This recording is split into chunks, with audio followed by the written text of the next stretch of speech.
লাউ চিংড়ি এটা আমাদের বাঙালিদের খুব জনপ্রিয় একটি খাবার। আর এই লাউটা যদি হয় নিজের বাগানের, নিজে হাতে তৈরি করা, গাছের থেকে তোলা লাউ। সুপ্রিয় দর্শক, আসসালামু আলাইকুম। চলে আসলাম সহজ আর একটা রেসিপি নিয়ে।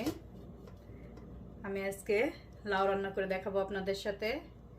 এই চলে আসলাম, এখানে আমি তেল দিয়ে দিলাম,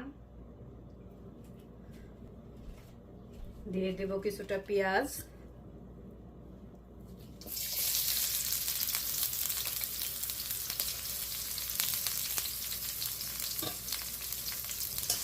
পেঁয়াজটা একটু লাল লাল করে ভেজে নিব।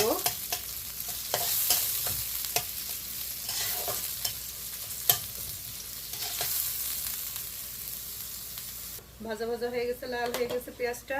আমি এখন এখানে হাফ চা চামচ রসুন, চা চামচের 4 ভাগের 1 ভাগ আদা দিয়ে দিব, চা চামচের 1 চামচ ধনে গুঁড়া,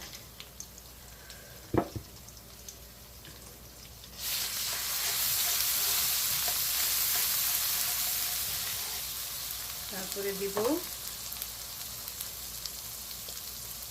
হাফ চা চামচ হলুদ গুঁড়া দিয়ে এটাকে আমি একটু নাড়াচাড়া দিয়ে আদা রসুনের একটু কাঁচা ফ্লেভারটা যাতে চলে যায়, আমি একটু পানি দিয়ে দিলাম।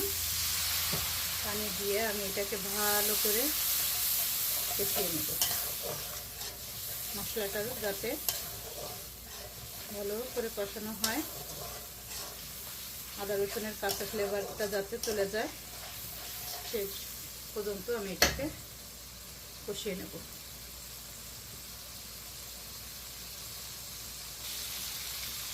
দিয়ে দিব এখন চিংড়ি মাছগুলো দিয়ে ভালো করে কষিয়ে নেব। 1 চা চামচ লবণ দিয়ে দিলাম, দিয়ে আমি এটাকে এখন চিংড়ি মাছটা ভালো করে কষিয়ে নেব।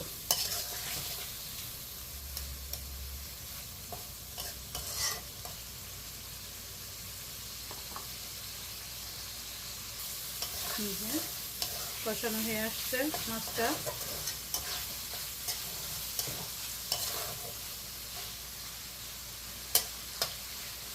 এখানে এখন লাউটা দিয়ে দিব।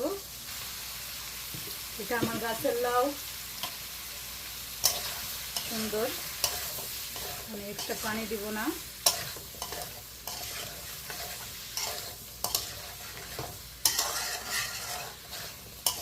তো এখান থেকে পানি ছেড়ে দিবে লাউয়ের ভিতর থেকে। আমি এখানে কয়টা কাঁচামরিচ দিয়ে দিব,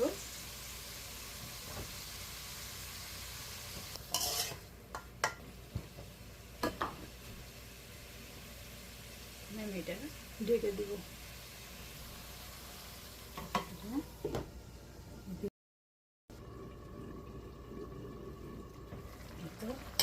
লাউ কতটা পানি ছেড়ে দিয়েছে, এখন আমি আর এক্সট্রা কোনো পানি দেব না লাউয়ে। এই যে লাউটা সিদ্ধ হয়ে আসছে সুন্দর, আর একটু ঢেকে দিব, দিয়ে আর 5 মিনিট রান্না করব। সেই সময় লাউ আমি এখানে এখন একটু ভাজা জিরার গুঁড়া দিয়ে দিব, হাফ চা চামচ ভাজা জিরার গুঁড়া দিয়ে দিলাম, দিয়ে এটাকে আমি নেড়ে চেড়ে দেবো। অনেকে এখানে ধনের পাতা খায়, লাউয়ের সাথে ধনের পাতাটা অনেক ভালো লাগে, খুবই ভালো লাগে, আমারও ভালো লাগে, কিন্তু আমার হাজব্যান্ড পছন্দ করে না বলে আমার দেওয়া হয় না। বাসায় মাত্র আমরা 4 জন মানুষ, এর জন্য আর আমার ধনের পাতাটা দেওয়া হয় না লাউয়ের সাথে। আপনারা ধনের পাতাটা দিয়ে নেবেন। তো হয়ে গেল আমার লাউ চিংড়ি, কমপ্লিট হয়ে গেল আমার লাউ চিংড়ি। দেখেন দেখতে কত সুন্দর হয়েছে, মাশাআল্লাহ। লাউটা একদম গলে গিয়েছে, দেড় গাছের লাউ। এই যে আমি চুলাটা এখন বন্ধ করে দিলাম, হয়ে গেছে। যে পরিবেশন করলাম লাউ চিংড়ি কমপ্লিট, দেখেন। এই তো, আল্লাহ হাফেজ, বাই বাই।